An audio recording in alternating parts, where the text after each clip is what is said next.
welcome. You are all filing into the virtual Housemans, and oh, we've got 10 already. While you're doing that, I won't launch into our welcome right away because I know there's still some digital jostling and pardon begging to be done while you come into our Zoom environment for this evening. So I'll just keep an eye on the numbers, and when it looks like you're all in, I will say hello. Okay, looks like you're all coming in an orderly fashion. Welcome. Thank you for joining us. Tonight we have an event aimed at everyone who knows we need change. And can't hear you. Karen, we can't hear you very well. Yeah, can't hear you. Okay. Well, I'll speak up. I think there's a bit of feedback on the line. If you know we need change, big change, we've got just the book for you. It's called System Crash. It's published by the excellent Resistance book. And it's an activist guide to making revolution and a call to arms. Written by Neil Faulkner, Phil Hurst, Nina Fortune, Rowan Fortune, and Simon Hannah. And it argues that revolution, ending the rule of capital in the state, has become an existential necessity. Our speakers tonight are two of the co-authors, Neil Faulkner and Simon Hannah, and our chair is Judy Atkinson, a lifelong socialist and feminist. Neil Faulkner is a historian and political activist in anti-capitalist resistance. His books include Rome, Empire of the Eagles, A Radical History of the World, A People's History of the Russian Revolution, and Creeping Fascism, What It Is and How to Fight It. Neil is currently working on A People's History of the Spanish Civil War. Simon Hannah, our other speaker this evening, is a socialist and trade union activist. He's author of quite a few titles that Housemans regulars will recognize as essential reading about the past to inspire activism of the future, including Radical Lambeth, A Party with Socialists in It, A History of the Labour Party, Labour Left, Can't Pay, Won't Pay, The Fight to Stop the Poll Tax.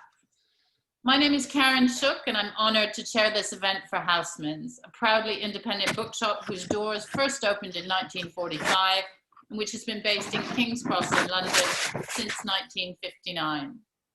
Housemans specializes in books, magazines, and periodicals of radical interest and progressive politics, focusing on subjects such as feminism, Black politics, LGBTQIA perspectives, the environment, socialism, and anarchism.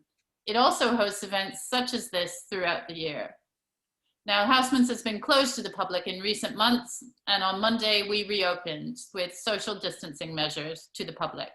During recent months, though, we've been selling books online to readers all over the world, and we're continuing to do so now that the doors are open.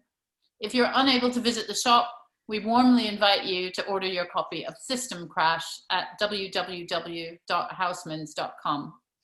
So this evening, as I mentioned, is part of Housemans' ongoing program of events, and you can find out more at our website or via our social media.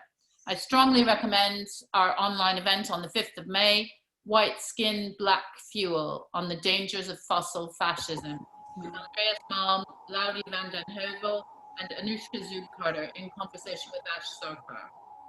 As for tonight, our event will run until 8:30 UK time.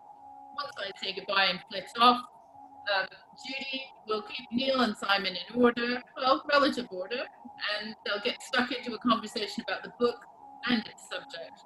And in the last half hour or so, you can expect that they will be responding, engaging with audience questions. So what was the last bit you said? In about the last half hour, you can expect an opportunity to have Neil and Simon engaging with your questions. Now, about those questions, just the last word from me about those questions. Please put your questions in the Q&A box at the bottom right of your screen. That's the Q&A box, not the chat box. And Neil and Simon will do their best to get to as many as possible. So thank you very much. I'm just about to head off. Thanks very much, and hand over to Judy. Thanks for joining us virtually for what's going to be a fantastic event. Over to you, Judy. Thanks, Karen. Okay, well, welcome, comrades and friends, to the launch of Systems Crash, an activist's guide to making revolution. The new book has been written by Neil Faulkner, Simon Hannah, and three other comrades, and has already been on sale in Housemans bookshop. So I haven't read it myself, but I'm looking forward to do that. So firstly, we're going to have Neil and Simon talking about different aspects of the book. Neil is going to talk about the crisis, the global crisis, and he's going to speak for about 15 minutes. And then Simon is talking about the other aspect, which is resistance and where we go. So Neil, over to you, and 15 minutes or however long you need to speak, but try to keep it to 15 if possible. Thank you very much, Judy. And Simon and I are going to double act, and I'm going to do the pessimistic bit and he's going to do the optimistic bit. The pessimistic bit is to talk about the nature of the crisis. And so don't be too downhearted at the end of 15 minutes, because Simon is then going to lift everything up by talking about the resistance. But it is worth saying right at the outset that the reason why we've written the book is because we are of the view that there is no way out of the world capitalist crisis that we are now in other than revolution. And by revolution, we mean, of course, mass working class revolution from below, a revolution of working people and the oppressed the world over, which on the face of it appears like a very, very tall order indeed. But in actual fact, if you look at the scale of the capitalist crisis, which is now unfolding, it's very, very difficult to imagine any kind of solutions to the crisis emerging within the framework provided by the system. And one of the things I'm going to say a little bit about in just a moment is why the system has this character. But before I get to the economics of the crisis narrowly defined, let me just talk a little bit about its two most obvious effects, an ecological effect and a social effect. I'm going to talk about both of those first and then root it really in some understanding of what is happening to the system, this system that has governed our lives really for about 200 years now. Let me start with the ecological crisis. I think the term that best describes what is now happening is a dual metabolic rupture.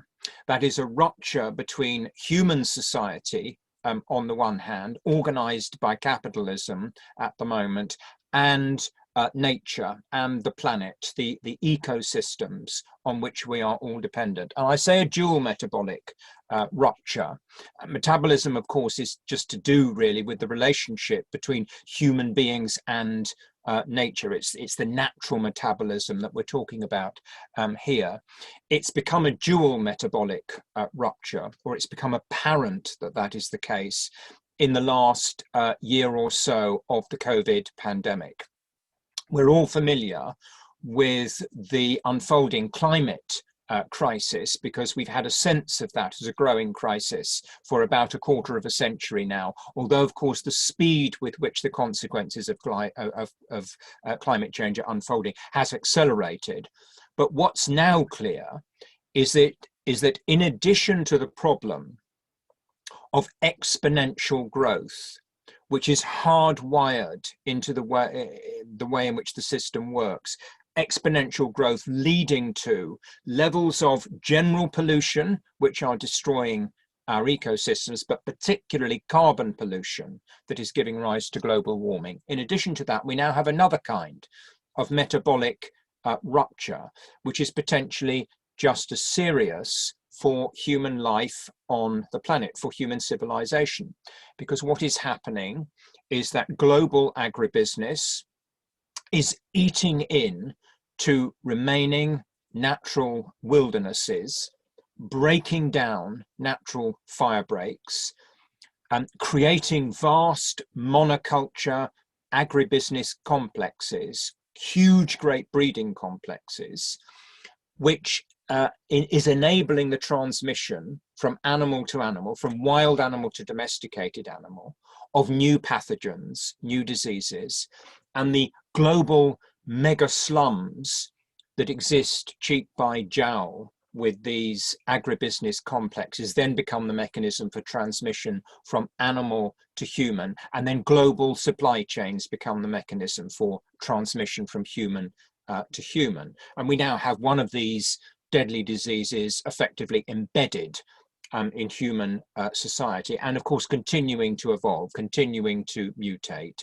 And every expert who talks about this says it is only a matter of time. Never mind the variants of COVID-19, it's only a matter of time before the next pandemic comes along, and the next pandemic might be even worse. We have a situation where the system is destroying the ecological balance of the planet, and specifically the ecological balance between human beings and human civilization on the one hand, and what the planet's ecosystems can accommodate on the other. A dual metabolic rupture, which is driving us into an abyss. But that's not the only thing that it's doing. The second thing is a social crisis, which is equally unprecedented in the history of the system, because it really is the case that levels of global inequality have never been as great in the whole of human history. We are witness to a situation where human society on a global scale is being torn apart by massive levels of inequality and great accumulations of the most desperate poverty and stagnation at the base of society. In the book, we talk about how one can think of the international working class now, and of course the international working class is it's exactly that. It's pretty well the whole of humanity now is part of the working class. The traditional peasantry has largely disappeared as a separate class. I mean, virtually everybody is incorporated into the international working class, who's not either part of the super rich elite or part of the middle class. So we're talking about 80% of the world's population in some sense could be described as working class.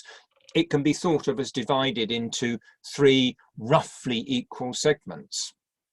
A segment of relatively well paid, relatively securely employed traditional workers on the one hand, another huge mass of people who are precarious, and another huge mass of people who are effectively surplus. I mean, surplus in the sense that they're not actually employed within the capitalist system at all, and they're eking out some kind of living on the margins of the system.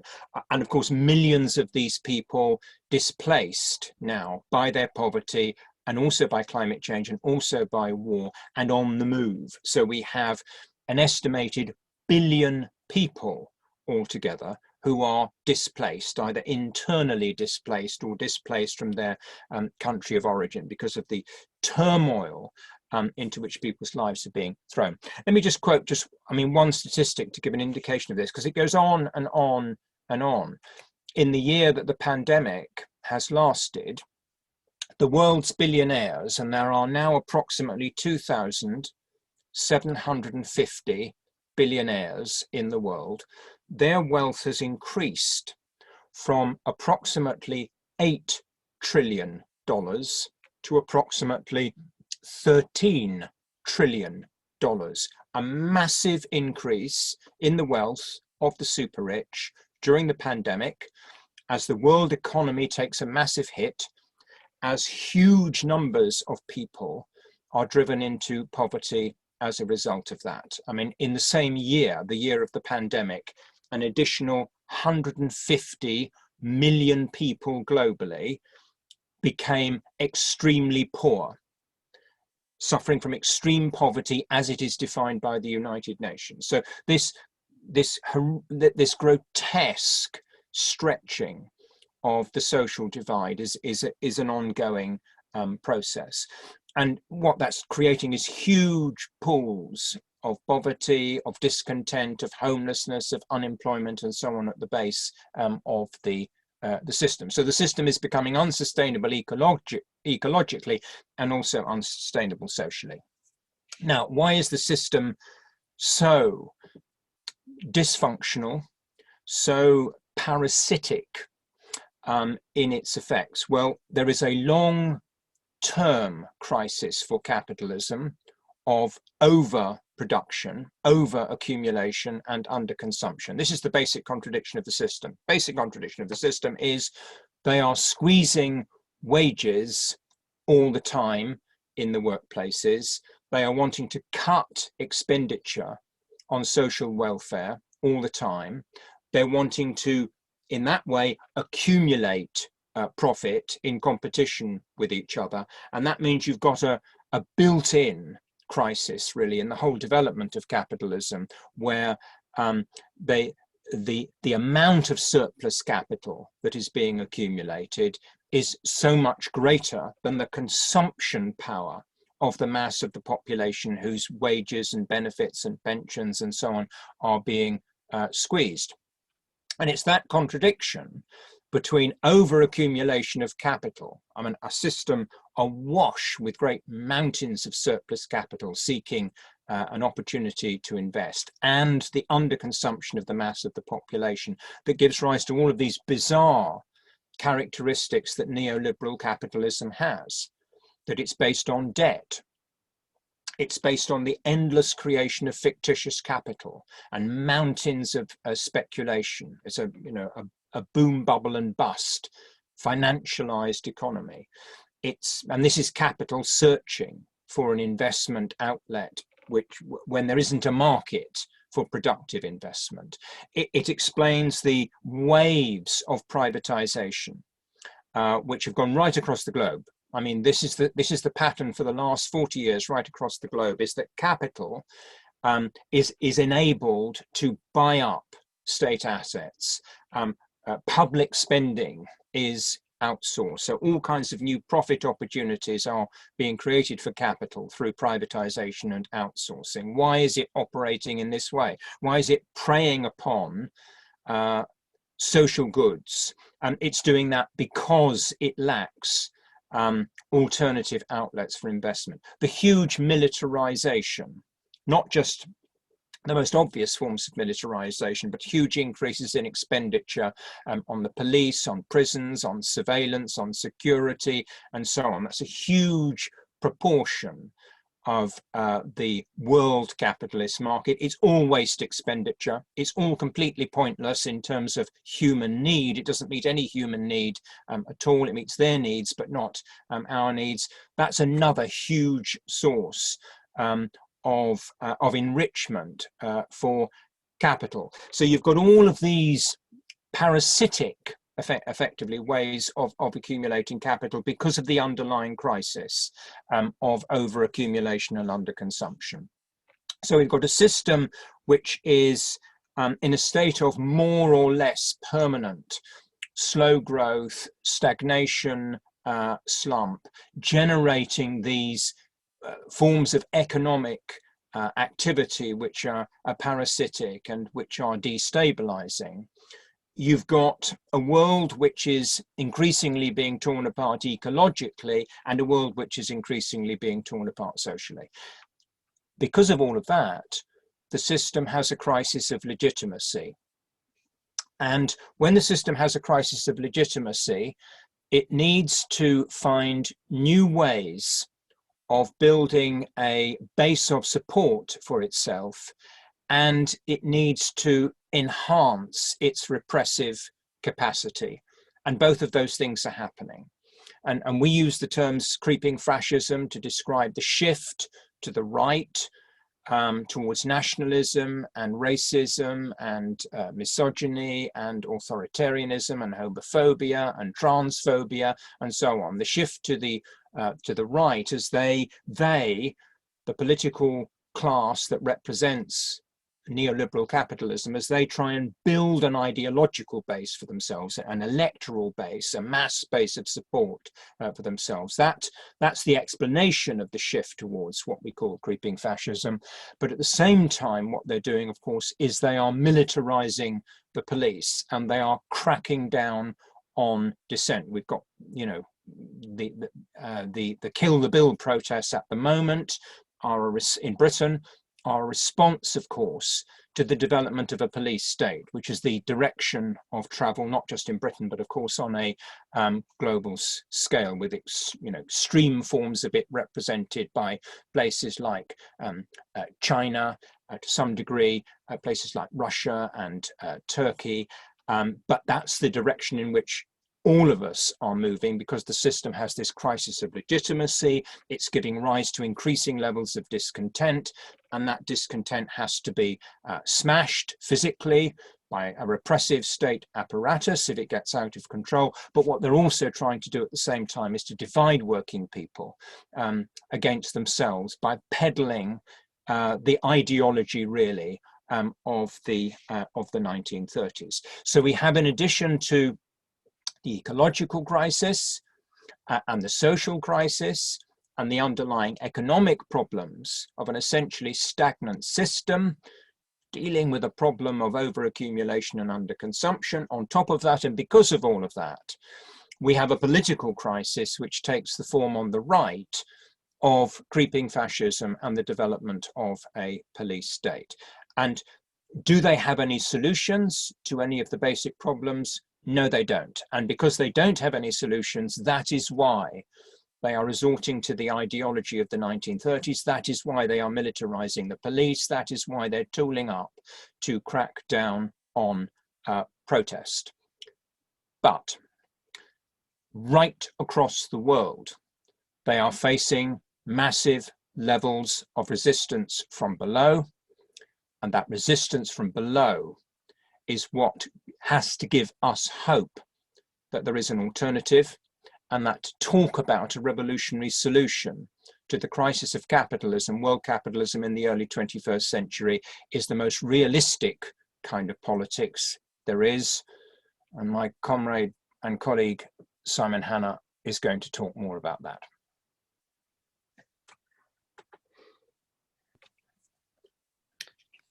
Thank you, Neil. Yeah, that was very... Okay, carry on, Simon. Thanks, Judy. Thank you. Yeah, thanks, Neil, for that introduction, and I think it really sets the scene for what's been going on recently around the world, as well as the battles that we will see. Well, they're already happening, but these antagonisms and tendencies will only deepen. I just wanted to start off with kind of the three sites of struggle and resistance. And I'm going to talk about the three levels of response. And the three sites, kind of following on from what Neil was saying, around the antagonisms that we see in the world today, and the inevitable responses, the reactions, the rebellions to those antagonisms. And that is, as Neil said, the kind of crisis of neoliberalism, which in some countries has seen, especially younger people, facing declining living standards. And I think this is one of the key things, which is that post-war capitalism, the kind of social democratic model, was sold to us on the basis that your lives would be better and your children's lives would be even better than your own. That is no longer the case now.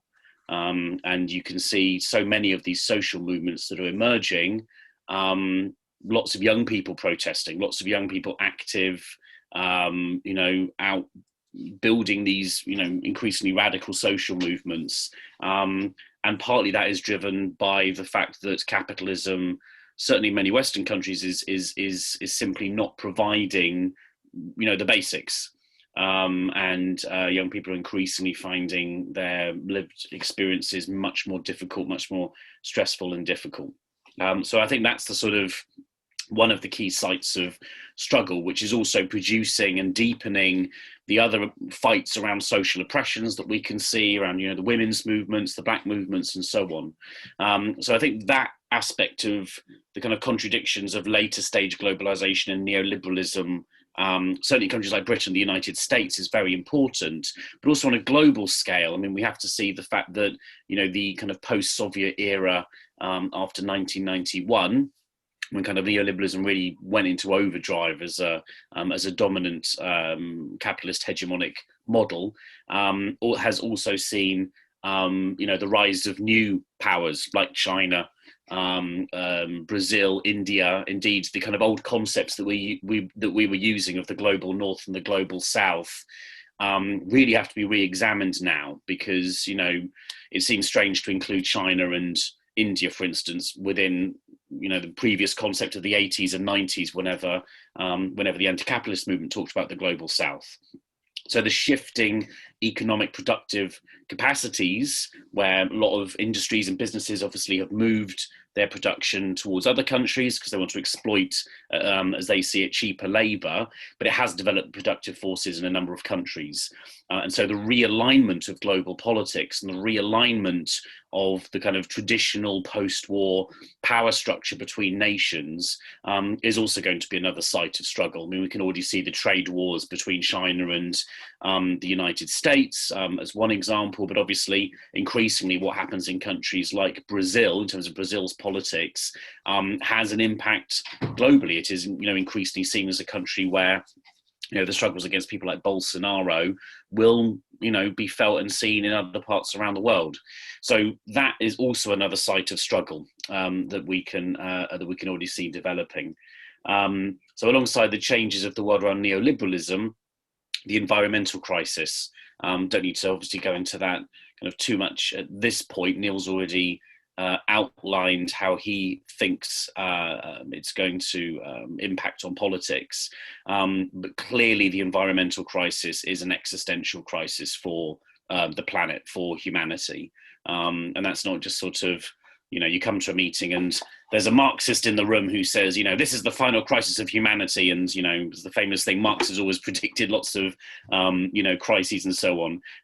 But this is just kind of going on what, you know, UN climate scientists are saying. I mean, the global warming that we are seeing around the world is going to cause an absolutely fundamental shift in the planet, the environment, how much of it is livable on, how much food we can grow, you know, the acidity levels of the oceans, the rising water levels, and so on. And we're already seeing, obviously, crucial battles being waged now around the environmental crisis, from, you know, struggles over indigenous peoples in countries all around the world who are fighting against the increasing exploitation of the resources on their native lands, through to social movements like Extinction Rebellion. But this again is only going to deepen and become a much more serious focus. I mean, obviously, we're already seeing millions of climate refugees. That is also something that is going to exacerbate and become a much bigger force of kind of global politics, which will then segue with the final kind of site of struggle, which is going to be lots of sites of struggle. I'm just focusing on the three main ones here, which is, as Neil said, the kind of counter revolution, or the sort of natural tendencies from politicians and kind of enraged sections of society who are not won over by left progressive politics, to push for a more reactionary political solution to the crises that they see. And, you know, of course, you know, Trump was an expression of that, Bolsonaro. From mine and Neil's perspective, there was obviously elements around the Brexit project, which was also part of this sort of the idea of kind of nationalism front and center, trying to restore kind of make Britain great again, or, you know, kind of like the way of trying to reset the last few years, which some people are rightly saying hasn't been great for a lot of the population. But their solution is not a radical socialist one. Their solution is to try and go back to what they see as a brighter conservative past, the 1950s and so on. But these kind of populist kind of like reactionary movements around the world, it's not just the question of the street movements that are being built, as I said, it's also that there is increasingly so many countries now where the governments are very dangerous reactionary forces. Obviously, Modi in India is another example. Bolsonaro, Orban in Hungary. We'll see what happens in France next year with the presidential elections, but there's a good chance that Le Pen could win there. And although Trump has been defeated in the recent elections, he's still got the second highest vote that any presidential candidate has ever got in US history. And although Trump might have been beaten, the political tendencies and forces of crisis in US society that led to Trump have certainly not been reversed. And it is incredibly unlikely that a centrist liberal like Joe Biden will be able to reverse them. So who knows who the Republican candidate is going to be at the next presidential election. It might be someone as bad as Trump or worse, because he might be a more competent sort of mainstream political figure who's kind of tacking to the right. So all of these are also huge sites of struggle, and you can see kind of the battles that are being waged across the world between progressive movements and reactionary movements, and increasingly these are very violent struggles. I mean, we've already had one Labour MP murdered in Britain by a fascist assassin, but there are countless people on the left or progressive movements around the world who are being targeted and murdered by people who are kind of like modern day fascists or far right nationalist violent activists. So these kind of sites of struggle, which we can already see in the world today. I mean, I'm not saying anything that probably people on the call haven't already noticed themselves, but what we're saying is these are going to make some of the most, fundamental fault lines for the coming future, and having the right politics and the kind of radical systemic critique to be able to, challenge some of these things that are happening, and also build credible radical socialist alternatives is what is going to make or break the future. So those are kind of the sites of struggle, and I just want to talk quickly about sort of the levels of struggle as well. And I'm going to kind of base it on good old Friedrich Engels here, which is Freddie Engels talked about the 3 levels of class struggle being the political, the industrial, and the ideological. Now, obviously, there's no kind of brick wall between these things. They are all sort of interconnected at different levels of analysis. But it's useful to think about the different ways that these struggles articulate forms of protest and resistance, and what sort of kind of political agendas or ways of organising flow from them. So I'll start with the industrial struggle. Now, I'm a trade unionist in Britain, which at the moment seems like a thankless task, because we have one of the most some of the most restrictive anti-union laws in the Western world, and certainly the British workers' movement it's got 6 million members, but it hasn't been able to launch and engage a serious offensive political struggle for a great many years. We had the 2 big one-day public sector general strikes under the coalition government between 2010 and 2015. Both those one-day strikes ended, unfortunately, in defeat. And whilst there are important battles happening from the British working class, we also have to think more kind of globally about it. We can't just kind of be socialists focusing on what is going on in Britain. We have to think about the militancy and confidence of the global working class. And obviously, last year we had the biggest general strike in history, 250 million people in India, primarily around the farmers' dispute, but there was other issues that, leading to such a generalized class-wide fight back. As you can already begin to see in countries like India and China, mass multi-million formations of working people organized into unions and beginning to take action. So that industrial struggle at the point of production, distribution, and exchange is obviously still important, because if you're talking about socialism, you are talking about a system in which the working class has political power. And of course, as we say in the book, the working class isn't just whether you work in a factory. The working class is anyone that has to sell their labor, their ability to work, in order to be able to survive. Okay, you don't own capital, you don't run a business or anything like that. You have to sell your labor power, your labor time to a boss, and in return you get wages, and your boss exploits you and makes money out of you. That fault line which Marx identified 200 years ago is still absolutely essential to any kind of Marxist socialist strategy. But of course we have to factor in now the question of the social movements, which are not working class specifically in the sense that they take place largely in the workplace, or around kind of the economic articulation of capitalist reproduction, but they are largely working class, because if you go on any of these protests, Black Lives Matters or the women's demonstrations that have been happening in countries like Spain and so on, they are very working class demonstrations. How could they not be? Because they are drawing on some of the most kind of oppressed and exploited people in society who are taking action and trying to resist that exploitation and oppression. So in a situation where kind of capital's been on the offensive for the last 30 years, the industrial struggle is important. We have to be aware of the the ways that capitalism tries to frustrate and break up and prevent working class struggle. And we have to be clear about why we must resist that and fight back, and also find ways as much as possible of relating to the social movements, not standing kind of aloof from them, or they're not radical enough, or, they're only focused on kind of liberal questions of rights or anything like that. You have to be involved in those protests, and you have to be trying to articulate an anti-capitalist strategy within them, as well as just being in basic solidarity with the struggles that are being waged. On the political struggle, in the book, we do go through some of the political responses that the left has come up with internationally, which obviously, people will be familiar with here, from Podemos to Syriza, the PT in Brazil. There's other examples we didn't, talk that much about, but Rifondazione Comunista in Italy, Bernie Sanders and Jeremy Corbyn in the US and in Britain.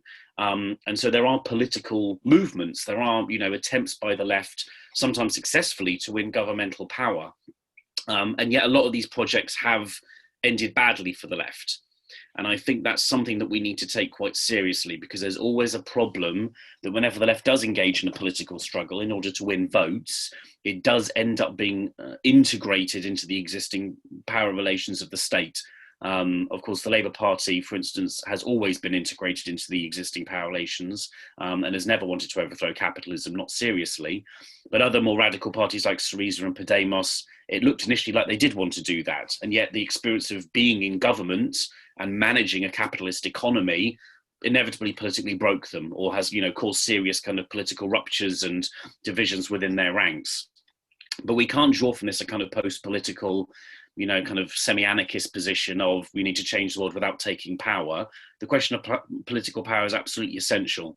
It is a question of, who gets what, when and how. And in a situation in which we're heading towards potentially irreversible climate change and having to survive on a planet which is 2, 3, 4 degrees warmer, we will need a planned economy. We will need much more democratic control over resources and how they're distributed.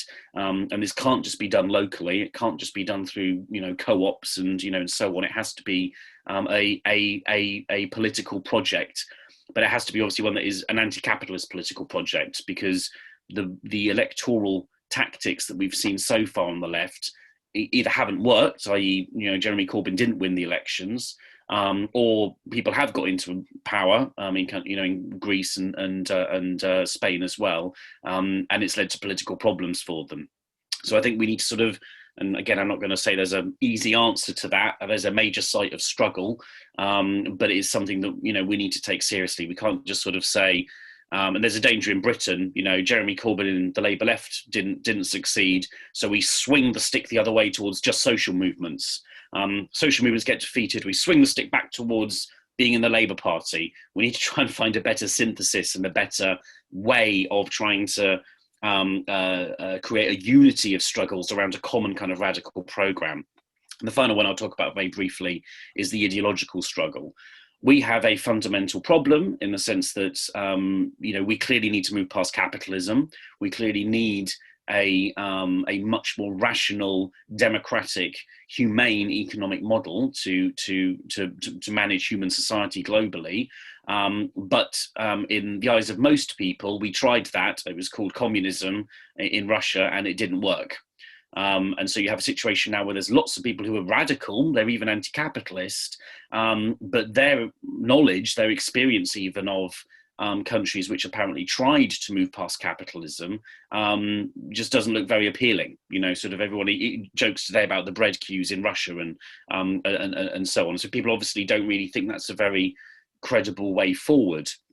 So we do have to be waging an ideological battle as well, because there is a danger that we're constantly fighting defensive struggles. We're constantly rushing from one kind of crisis to the next, and sometimes we might even win an occasional defensive struggle, but we won't be able to win the war unless we can put forward a vision of a anti-capitalist socialist program and convince millions of people around the world that's what we need to be putting in place. That's what we need to be fighting for. And obviously, Neil and myself and the organisation we're in, Anti-Capitalist Resistance, we're not saying we're the only ones doing that. Thankfully, there are other socialists out there who are also putting forward socialist politics and so on. But one of the things that we're trying to say is that we need to take the question of what socialism is and how to articulate it and win it as an idea, as a living idea that is in the minds of millions of people, as something seriously. And we can't do what the left used to do in a lot of disputes, where they'd say this is a very bad thing, this police racism, or sort of these workers losing their jobs is a bad thing. We need socialism. Like, it's not good enough just to have a kind of quick copy paste thing at the end of a leaflet about this thing called socialism. We need to try and explain what we think it might look like and how it might function. And so I think this is the important thing around the credibility of anti-capitalist politics. And the final thing I'll say on the ideological struggle as well is that when we think about, as we mentioned before, the growth of the global far right and the politics that they're putting forwards, we have to be absolutely firm as a left that we reject that politics. Now, I know that might sound obvious, but it is very tempting when there are aspects of society moving to the right to sort of trail it or tack it, or sort of try and square the circle, or maybe we do also need to sort of listen to people's concerns around some of these things. Obviously, we need to listen to the concerns of people, but what that cannot mean is that we accommodate to a political project of prejudice or bigotry or division. We believe, from a global perspective, the working class is a universal class. We reject divisions of the working class along national lines or race or gender or anything like that. We believe in the liberation of people from their social oppression, but we also believe that we can't really finally win unless we get rid of capitalism. And it's the working class in all of its glorious, complicated nature globally that has to do that task, because there's no other social class or force in society that has yet emerged that can do it. But there is a culture war going on, and there is books being put out, and there is arguments and articles being put out by people ostensibly on the left who are trying to promote a kind of left nationalist agenda, who are trying to say the working class is economically protectionist and socially conservative, and we need to respect that and listen to it and so on.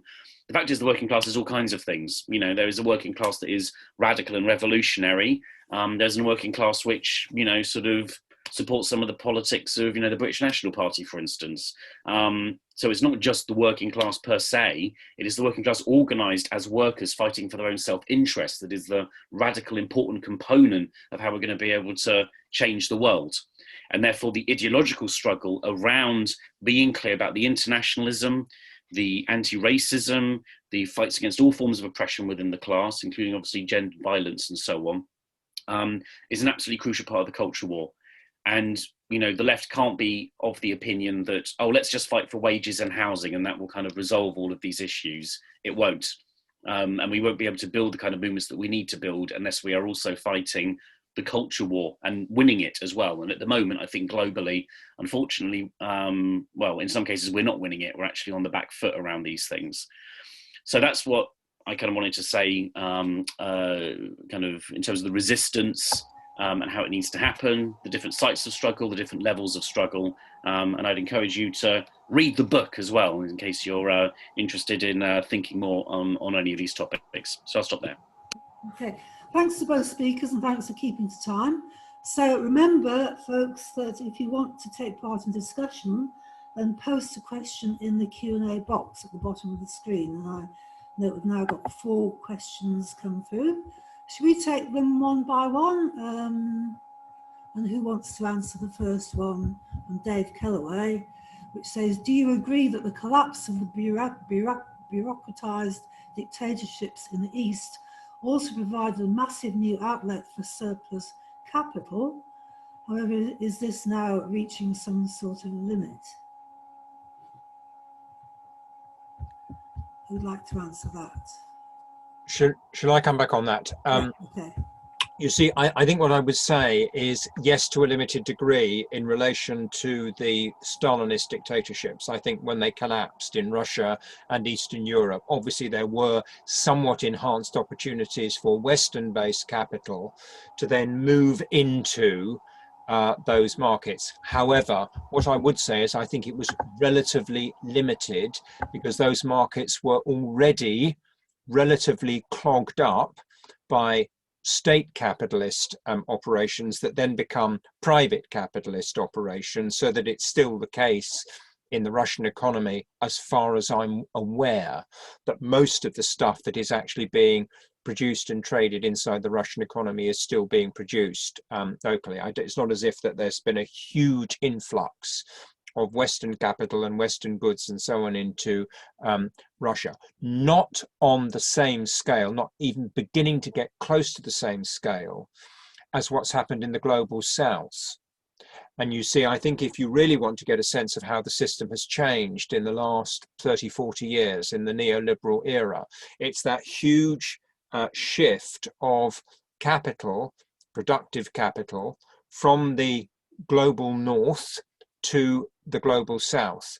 And what's also happening as part of that is that there has been the creation of a mass middle class and a better off working class capable of providing a market in China, in India, in lots of the South American newly developing economies and so on. And consumption, it's not just about cheap production, it's also about having new markets for the stuff that the system is churning out. So I'd put the emphasis very much on what's happening in relation to the global south. And worth just saying as one final comment on this is that one characteristic of the system now, this is a growing characteristic of the system, is that capital has become transnationalized, so that you now have gigantic corporations that don't really have a meaningful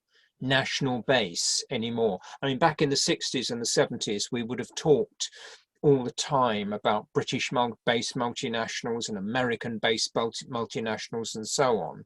It's much less like that now. Of course, it is the case that there are big corporations that have their headquarters in one country rather than another. But then if you look at their operations, at their global operations, they are operating in a completely transnational way, particularly in that production is relocated and typically outsourced in the global south. But the corporations, which are effectively now hollow corporations because they're not producing anything, the corporations that are creaming off most of the profit they're hollow, precisely because they're not producing. What they do is they control the market. They control the marketing network. So you look at a big company like Apple, for example. Apple doesn't make anything. And so when you look at your computer and it's got a little Apple logo on it, it's not been made by Apple. Apple makes nothing. Everything, all the hardware, and is actually being it's completely outsourced, and they pay very small amounts of money to the factory owners in Shenzhen or wherever it is the operation is, virtually nothing at all to the workers who put the blinking things together, but they cream off the vast bulk of the profit because they control the entire marketing network. So, I mean, it's a long answer to a very simple question. Only to a limited degree, I think, is Western-based capital benefiting from the collapse of the wall and the opening up to a degree of the old Stalinist economies. It's what's a much more significant global trend is that shift, relocation of production from the north to the south, and the emergence of the hollow transnational corporation.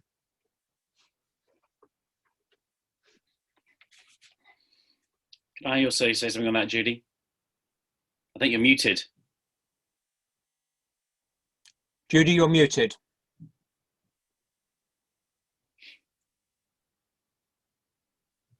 Okay, I'll say something while Judy's Go ahead. sorting out the mute thing. Yeah, okay. Just on the the global shift around capitalism, as I said in my contribution, is absolutely decisive. I really do believe in many ways that China is the key to the international situation, maybe in the way that Germany was in the late 20s and early 30s. And certainly the growth of China as a capitalist country, and I would argue also increasingly an imperialist nation, is decisive, and it will be decisive, for the coming struggles. And the existence of the Chinese working class as a huge social force, who, as Neil said, makes the great bulk of, I'm nearly 40 now, turning 40 this August. When I was growing up in the 90s, if it said made in China on it, it was usually a cheap toy that broke as soon as you got it out the box. Now, made in China is more often than not a hallmark of quality. And as Neil said, if you've got any Apple products, they are made in China to a very high exacting standard. And there's just been studies that have come out now talking about how the average sort of gross national product in Chinese cities now easily matches what exists in the West. And that is phenomenal. That's happened within our lifetimes, within the last 25 years or something.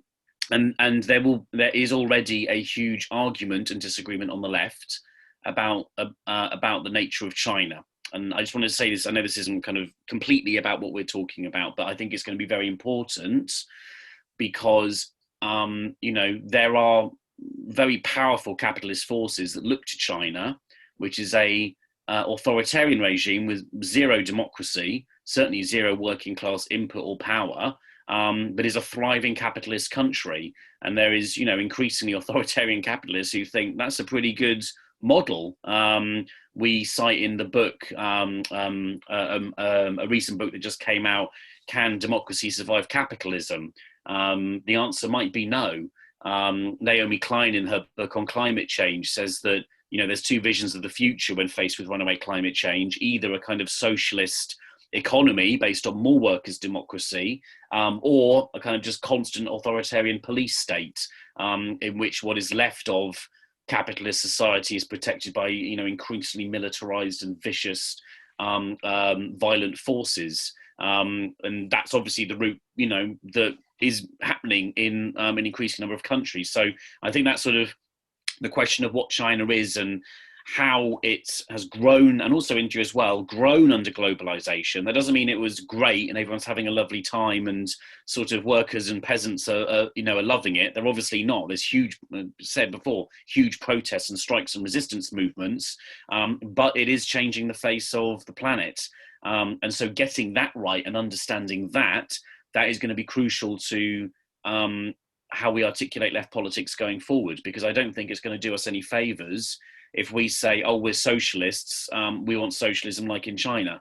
I don't think that's going to win over the broad multi-million, kind of alliance of people that we need to have. We need to be articulating like a vision of the future which is more democratic, which is more free, more humane, more about kind of individual rights, not in a liberal sense, but like in a collective sense. But, so like, I think that's an important part of the resistance and sort of, some of the arguments and analysis that needs to be made.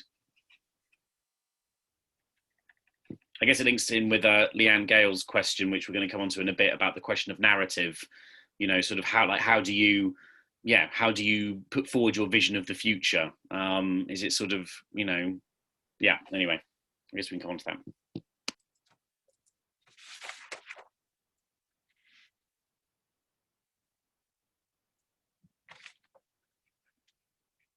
Judy, you're muted. Judy, we can't hear you.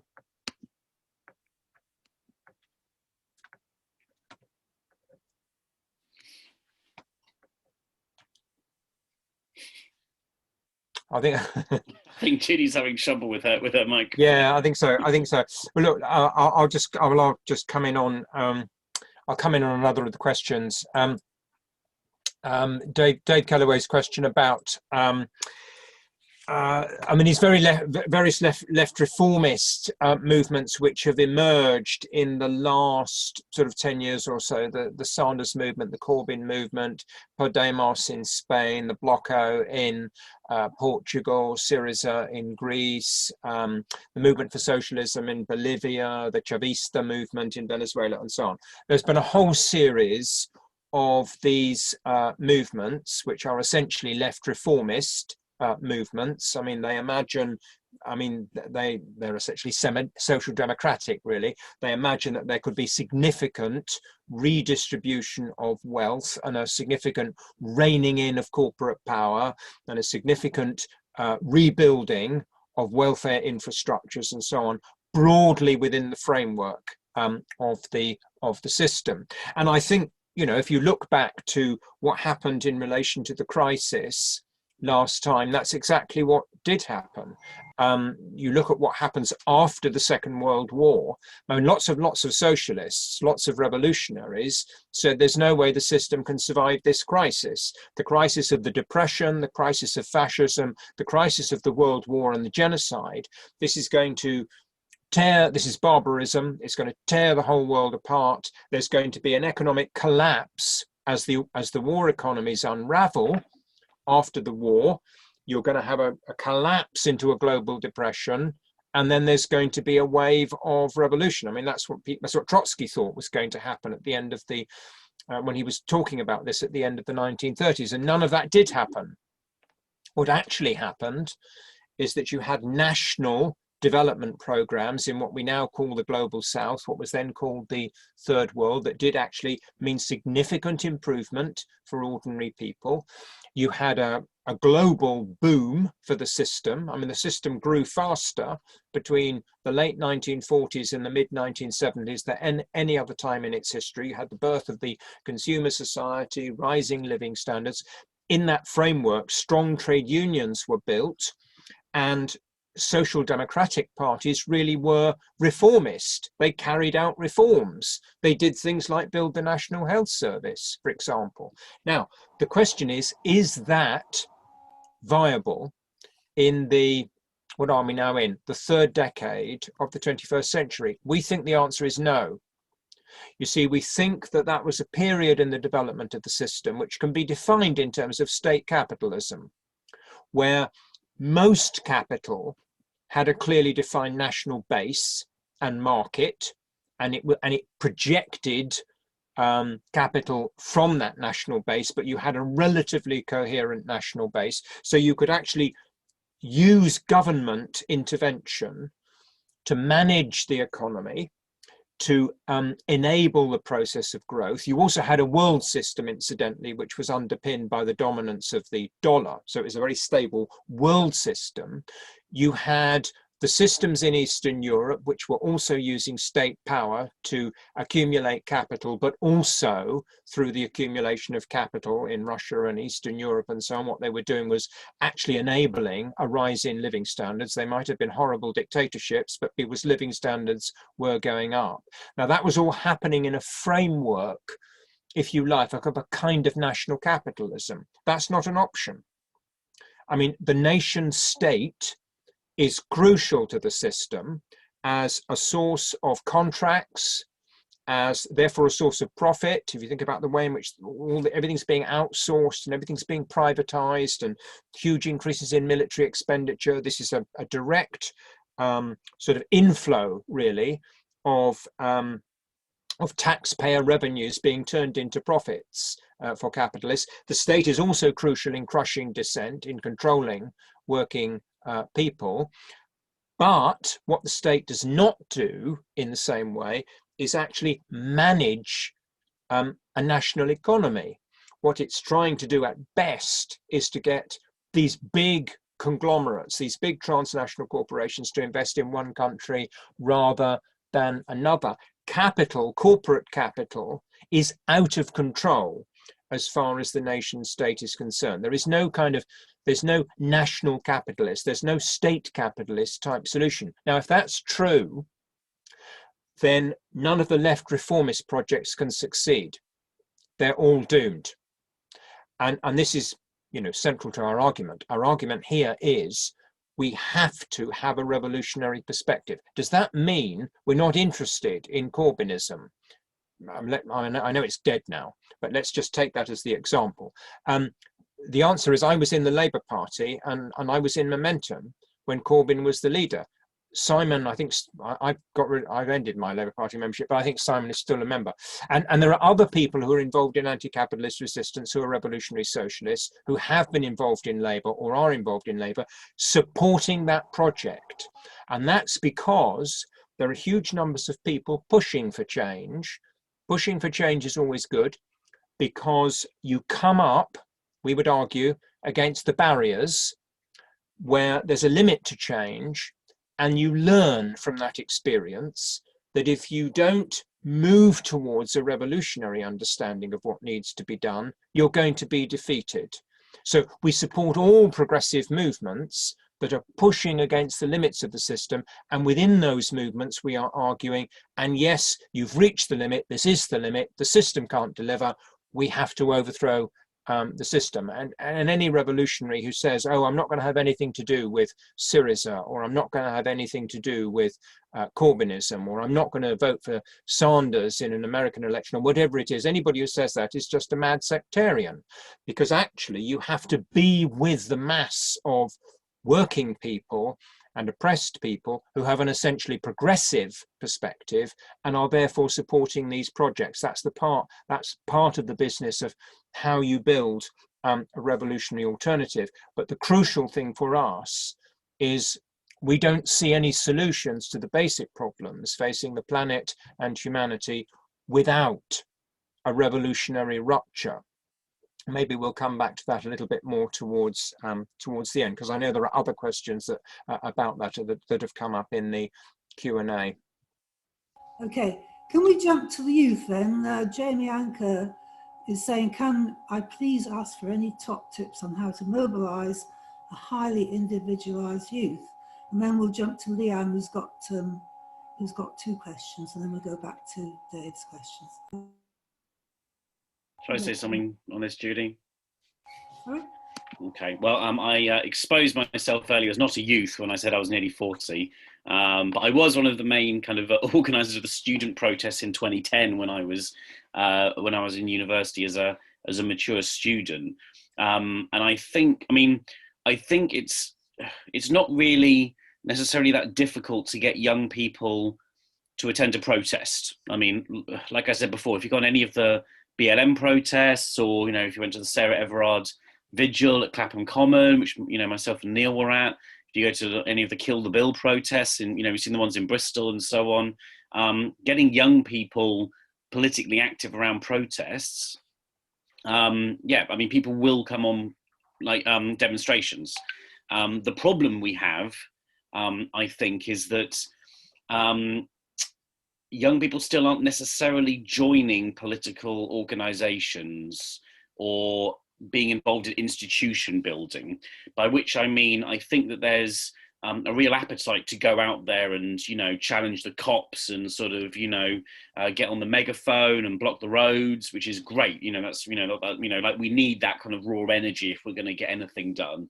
But when it comes to sort of, kind of being involved in building a sustained long-term kind of campaign or kind of organization, that is harder to get young people involved. And I think, partly that is probably a general decline of the labour movements. In the old days, the trade union way of organising, setting up a committee, can be quite conservative and ponderous sometimes, but it was also how almost every social movement's been built previously. There was there was people in each town and city organising, meeting regularly, getting the leaflets out, and so on. Whereas sort of now, because so much of it is online, and online is also quite atomized experience. Everyone's talking to each other on Twitter and Facebook and things like that, or Snapchat if you're younger.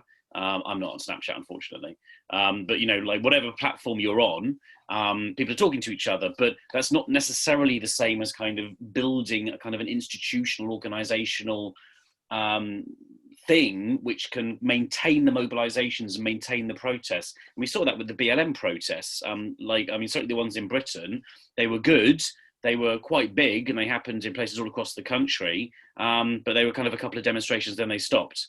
They were organised by relatively small groups of activists who put out stuff on Instagram and, you know, other social media things, which people then saw and went on the protest, but that was it. Now, what's being done with the Kill the Bill protest is different, and I think, you know, there's people are learning lessons of coalition building. But when it comes to kind of youth, I think it is about trying to, you know, obviously have the protests and the, you know, the exciting things that young people want to come on, but I think it is also a question of having that dialogue and discussion around what does political activity mean, and trying to create space in which youth can be more organised. I mean, there's obviously practical problems that young people have. You know, they've got low wages, they work on long hours, they might have precarious living existence, they might have a precarious housing existence, they might sort of have all kinds of things going on in their lives which, you know, make it hard. You know, there's a mental health kind of like epidemic amongst young people around depression and anxiety and, you know, stress and things like that. And all of this is caused by neoliberalism and capitalism. All of this is, you know, all of that kind of oppressive, horrible stuff accumulating in people's head that makes it so hard to kind of, you know, think about the future, or, you know, kind of, you know, like, and so on. So definitely trying to create spaces in which young people can organise and come together. I mean, a youth movement, a radical socialist youth movement in Britain would be great, and kind of creating the space for that to happen, I think would be great. And also kind of cultural events that young people might be interested in coming to and taking part in. So yeah, like, I think kind of getting people out on protests is easy, relatively easy. It's about sustaining that level of activity and being able to build something which is a more permanent, not permanent forever, but sort of a more like stable institutional organizational relationship which can sustain mobilizations and also help, yeah, turn people from individuals into kind of collective organizers of resistance, you know. And again, there's no magic way to do that. If there was, we'd have done it. But I think it's about having these kind of insights and thoughts around it, which I think will, you know, hopefully point the way forward. Okay, thanks, Simon. Should we jump to Leanne's two questions, which is, firstly, how does unpaid labour fit into workers' struggle? And secondly, how can we come up with a new narrative which would engage the masses? Wow, that's a good one, isn't it? Okay, who's going to take those two? Sorry, whose question was that again? Judy? I didn't quite get it. Leanne Gale. Leanne Gale? Yeah, and the question was? First question is, how does unpaid labour fit into workers' struggle? Yeah. And secondly, how can we come up with a new narrative that would engage the masses? Well, shall I say something about that? You see, yeah. I mean, the whole thing about, the way I think about the working class is to see the working class as the class of people who own no property or no productive property, and who have no choice but to sell their labor power in order to earn a wage or a salary, or they are dependent on such people. And so there's a huge number of people who in different ways are dependent on people who are selling their labor power to capital. Now that will include a very high proportion of the people that I've defined as surplus humanity. And those are the people I'm talking about who are not, generally speaking, actually employed directly by capital, but they will very often be people who have some kind of relationship with others who are, so they're perhaps getting some kind of support that way, or they will be eking out some kind of living on the margins of the system. But if they could get a job working for capital, they would be willing to do that, and they form, in Marxist terms, part of the reserve army of labour. And the reserve army of labour is an absolutely critical part of the working class, because it's the reserve army of labour that acts as this great weight, really, on organised workers, and indeed not so organised workers, because it's that mass of people who don't have jobs, who want jobs, who put a kind of downward pressure on wages, which is very, very profitable for capital. I mean, the whole business of relocating, I was talking about this earlier, the whole business of relocating production from the global north to the global south has enabled capitalists who are still operating in the global north. It's one of the things that's contributed to their ability to drive down wages. You know, there are concrete examples of where factories have been shut down in the global north in response to organized trade unionism, because the wages are too high, and then been relocated to the global south. So we should think of the working class as a single class defined by its need, by its lack of control over means of production, and its need to sell its labor power. But then within it, of course, there are all kinds of divisions, the divisions of oppression and the divisions of different wage levels and different levels of security, and so on and so forth, and national divisions as well, divisions of gender and so on, all kinds of divisions. Now, those divisions are real, but they're also divisions which are deliberately fostered and deepened by the ruling class, by the international ruling class, because it is in their interest to do that, because they need to divide people. So they're constantly divided. So, I mean, there is a sense really in which socialist politics, and this is picking up on something that Simon has said about the kind of resistance we need, there's a sense in which the essence, the very essence of practical socialist politics is that what you're trying to do is to overcome all of those divisions, not to swallow people into a uniform class identity. I mean, we celebrate diversity, we celebrate the fact that we have so many different religions and languages and ethnic identities and cultural identities and so on. We celebrate that kind of diversity. That's part of the richness of human society. But in terms of political action, we want people to work together. We want people to fight together. And it's when people come together as a class and the oppressed, when they come together, that our side is most powerful. So I don't really see this. I don't think there's a useful distinction to be made between people who are paid and people who are unpaid. Sorry, one last thing I will say about this. One of the things that some of us are working on at the moment is the theory of social reproduction and how we integrate the unpaid labour of mainly women, domestic labour, in the creation of value and surplus, because there are huge inputs to capital of what is effectively the unpaid labour, unpaid domestic labour involved in social reproduction that's essential to the survival of the system. And of course, all of that is unpaid. All of that's a kind of free input to the system. Okay, and Leanne's second question, who would like to take that? How can we come up with a new narrative that would engage the masses? Shall I say something, since Neil's just spoke? You can take it in turns. Well, I mean, I think that there's probably multiple narratives. You know, there's no one single thing that will kind of cut through and unite everyone all at the same time.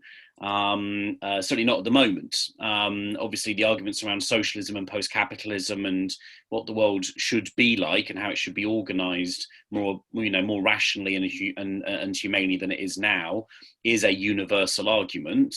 But lots of people aren't even close to that. They're not even, that's, that just seems like a kind of a million miles away. So I think we have to think about, different types of narrative. And I guess that goes back to my thing around the different sites of resistance and the different levels of resistance, and how each one kind of articulates like a particular response. So, I mean, and this actually kind of links in with Leanne's question 1 and 2 around this. For instance, one of the things that people really, really care about, and there's lots of polls that, have kind of shown this, they don't particularly care about social inequality. And I know that sounds blunt to people on the left because we talk about social inequality a lot, and obviously social inequality is very bad and it's something that we should care about. But your average person doesn't necessarily see the world in those terms. They might say, oh, isn't it terrible there's all these billionaires, and so on, but that's not the driving kind of perspective of the way they see the things. What most people care about, and increasingly so, in a late stage globalized neoliberal world, which is teetering on the brink of, runaway climate change, is the question of security. the question of, you know, the basics in their life, the questions of, like, you know, and I don't mean security as in police. I mean security as in yeah, sort of, you know, their living arrangements, their sort of future, their sort of, you know, like whether they're going to be kind of happy and healthy, more generally speaking. And so I think that the left needs to find ways of engaging with that view. We shouldn't ignore things around, say, social inequality. That is an important part of what we're saying and how we understand the world. But we need to keep on linking it back to people's lived experiences in their lives, why it's going wrong, why people are struggling, why people are feeling so precarious, and, you know, their mental health is collapsing, and sort of, you know, they're not really seeing their friends anymore, and they don't like work, you know, like the actual experience that so many people have under capitalism. And, you know, in understanding where people are coming from, and then thinking about responses, political responses to that, and how people can organize.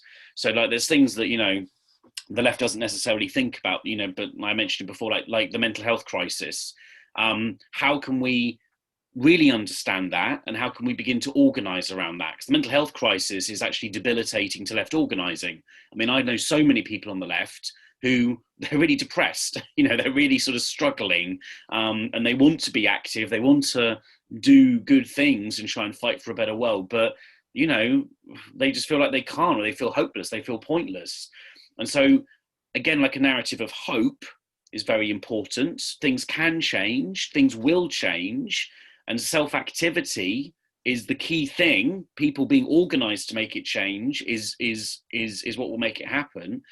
But also, what can we do in terms of workplace organization around mental health issues? What can we do about, you know, the urban space, you know, sort of like people's concern over, you know, crime, or, you know, like anything like that. Like, so I think all of these need to be sort of factored in. And again, obviously, you know, I don't have sort of, you know, just like a one sentence answer to the question of narrative, but I'm just trying to say that, you know, we need to think about the different levels of struggle, the different problems that people are going through, and be able to identify means of resistance, because that's what you will build campaigns around, whilst constantly linking it to how we can have a different world.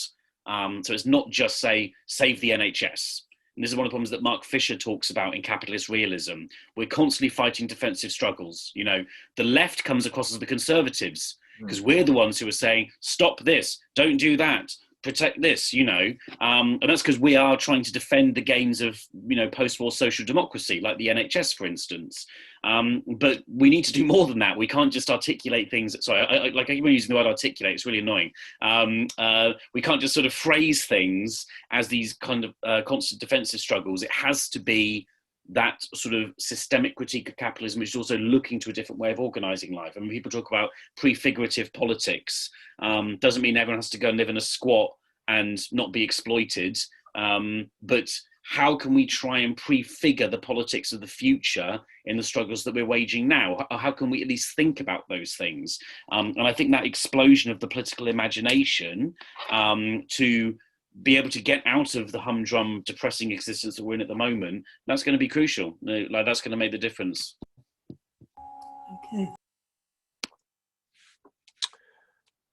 Okay, shall I come in on a couple of other things, Judy? And maybe I'm looking at the time. Maybe if I'll make this, I could perhaps make this my summing up as well. If I pick up a couple of questions, and then Simon might sort of clear up on any others that we've not covered. Because, I mean, I've got a sort of number of connected things really to say in response to different questions that have come in.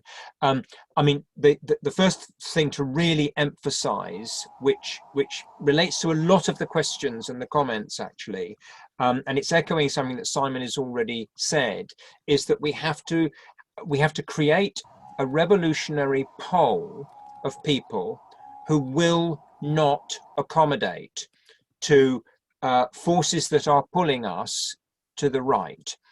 We have to have that. We have to have the pole that says we're not going to move to the right with Starmer in an attempt to win votes from racist workers. We're not going to adjust our politics to enable us to continue to function as some kind of left in the Labour Party when the Labour left is clearly disintegrating. We're not going to accommodate to the anti-union laws imposed upon us. We're not going to accept the bill that the Tories are currently passing through. We're going to actively defy it.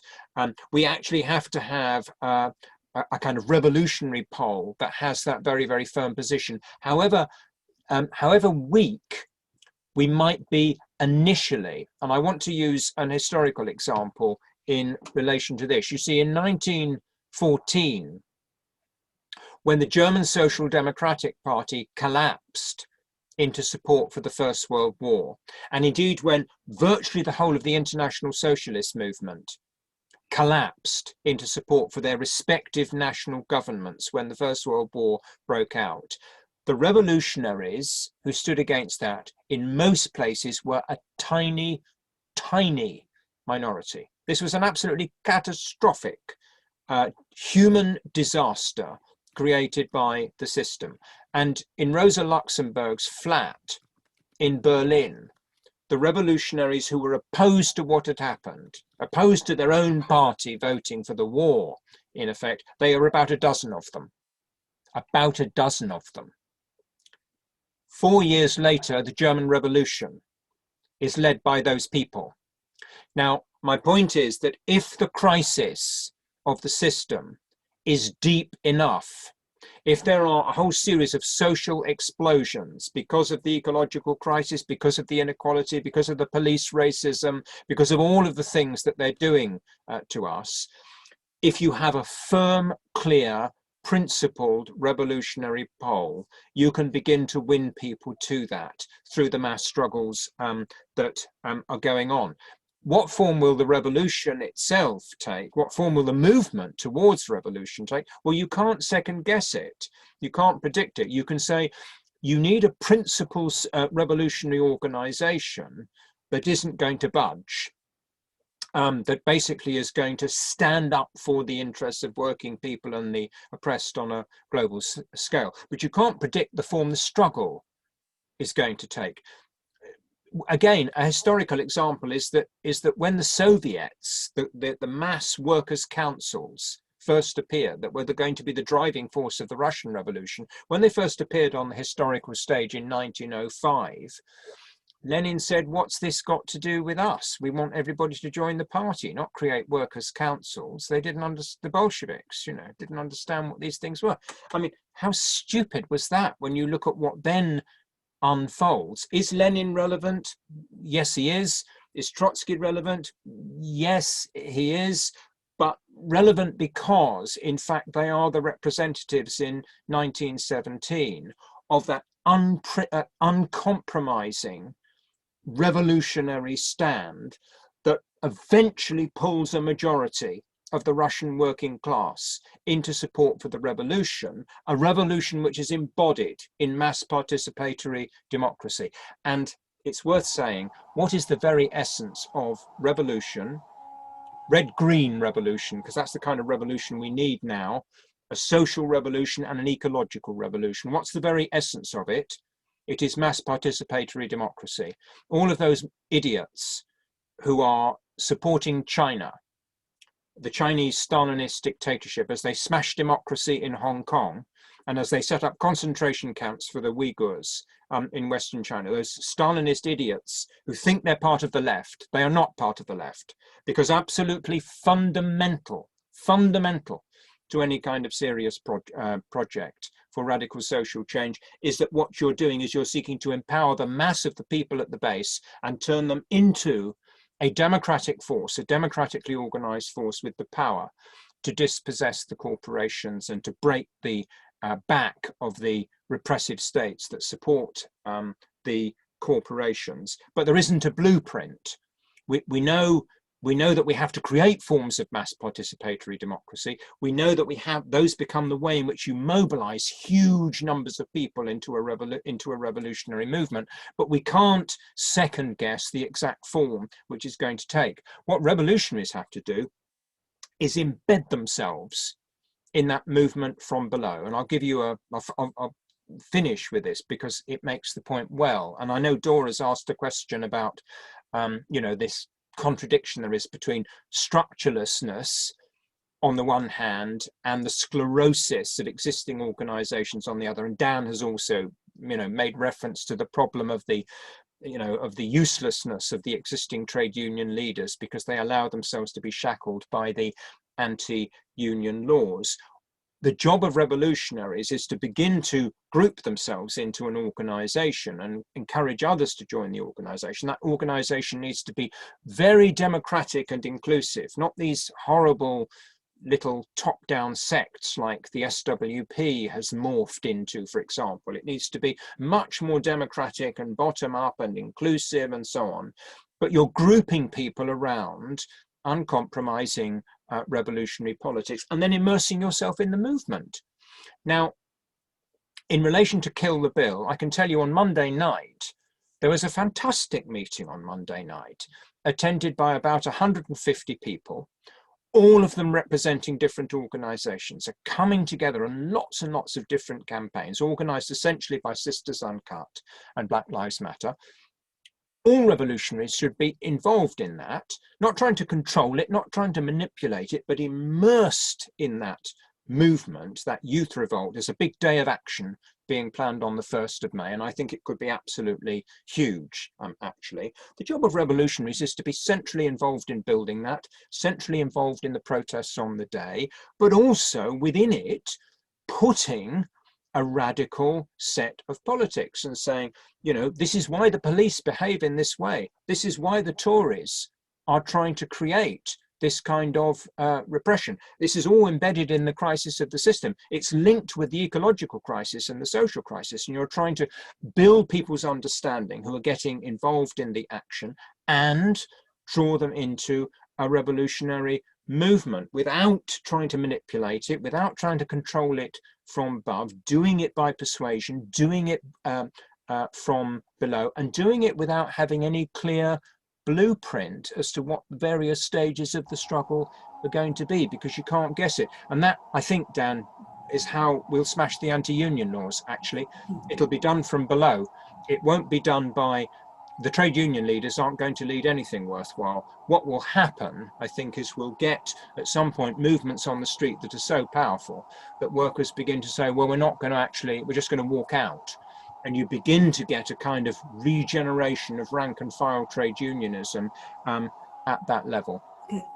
Okay, we've got 4 minutes left. Simon Hannah, do you want to make some final statements?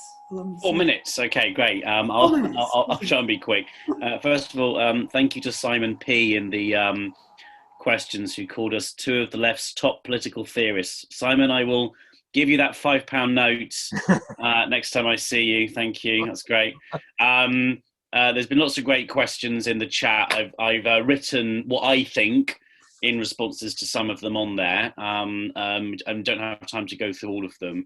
I guess, Steph has asked the sort of $64 million question, which is the kind of like, how can we win question. I recommend people read the book.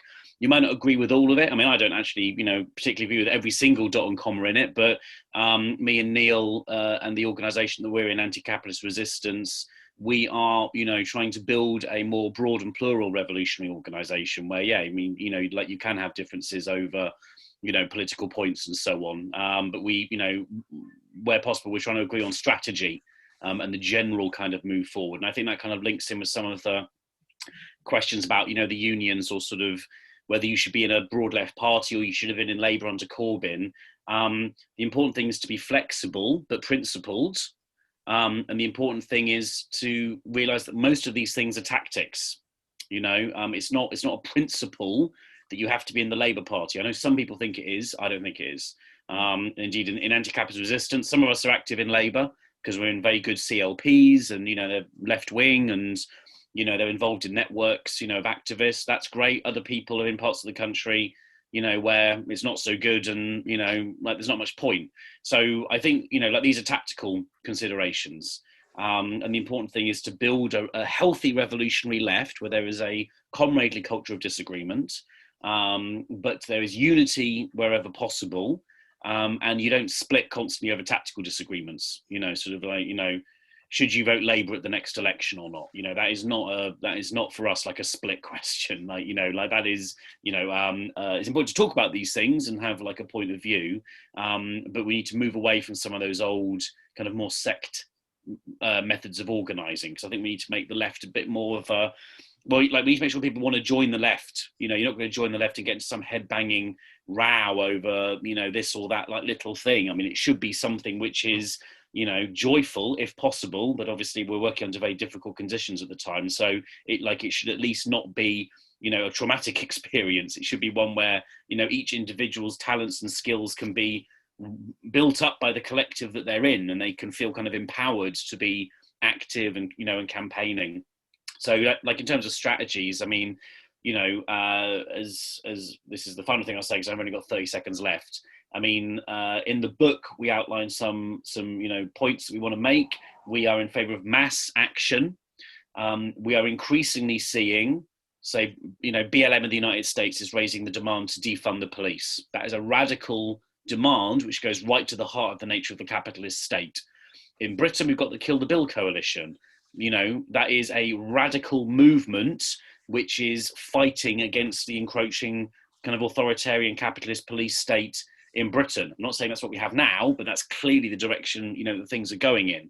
These are movements which are raising all kinds of questions about capitalism, about social rights, social reproduction, political rights. And so being able, you know, not having a sectarian view towards those movements, being involved in them, but trying to put forward a clear, radical argument as much as possible. So, for instance, we're involved in the coalition to, you know, to kill the bill, but we are also campaigning in a new initiative called Democracy Unchained, where we're talking about the more general political points. It's not just the police bill in Parliament. You know, there's a more systemic attack on democracy going on in Britain and elsewhere, driven by the needs of the capitalist class. And so being able to kind of draw those threads together into a campaign which can help mobilize people to achieve changes, that is important. That's very important. But yeah, like in terms of those other kind of questions, read the book. You can get it from Housemans. Okay, we're out of time. So thanks to everyone who attended.